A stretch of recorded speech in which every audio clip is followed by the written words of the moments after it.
Hello everyone, আজকে নতুন একটা রান্না নিয়ে চলে এসেছি। সেটা হচ্ছে জিওল মাছ। জিওল মাছটা আমি রান্না করব কাঁচকলা আলু দিয়ে। আর কিছুটা গুঁড়ো মশলা আমি একটু গরম জলে ভিজিয়ে রেখেছি। দেখো মাছগুলো আমি ভেজে তুলে রাখলাম একটা প্লেটে। সেই তেলের মধ্যে আমি কালো জিরে ফোড়ন দিয়ে কাঁচকলা আলুটা দিয়ে নিলাম। একটু হালকা হাতে ভেজে নেব। নেওয়ার পর আমি পরিমাণ মতন লবণ আর পরিমাণ মতন হলুদ দিয়ে নেব।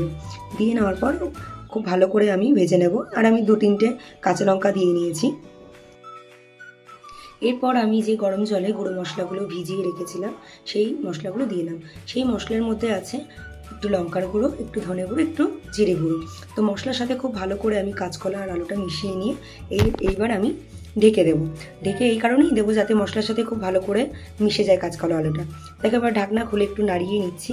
নাড়িয়ে এর মধ্যে আমি পরিমাণ মতন গরম জল দিয়ে নেব।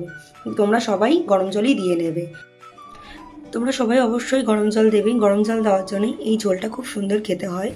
আর যেহেতু জ্যান্ত মাছের ঝোল মানে সব সময় ভালো লাগে খেতে আর কি। তো আমি এবার একটু ঢাকা চাপা দিয়ে দেব যাতে আলু আর কাঁচকলাটা সিদ্ধ হয়ে যায়। আমি ঢাকনাটা তুলে আমি দেখে নেব যে কাঁচকলা আর আলুটা সিদ্ধ হয়েছে নাকি। তো দেখো সিদ্ধ অনেকটাই হয়ে গেছে, তাও আমি একটু ঢেকে দিয়েছিলাম যাতে ঝোলটা একটু কমে যায়, অনেকটা জল দিয়েছি তো। তো দেখো এবার আমি ভাজা মাছগুলো আমি দিয়ে নেব ঝোলের মধ্যে। দিয়ে আমি খুব সুন্দর করে ঝোলের সাথে মাছগুলো ফুটিয়ে নেব। ফুটিয়ে নিয়ে এবার আমি বাটির মধ্যে মাছটা নামিয়ে নেব। আমার এই রেসিপিটি যদি তোমাদের ভালো লেগে থাকে অবশ্যই লাইক, কমেন্ট, শেয়ার করবে। আর অবশ্যই ট্রাই করবে, কারণ এই ঝোলটা খেতে খুব ভালো লাগে, বারবারই বলছি।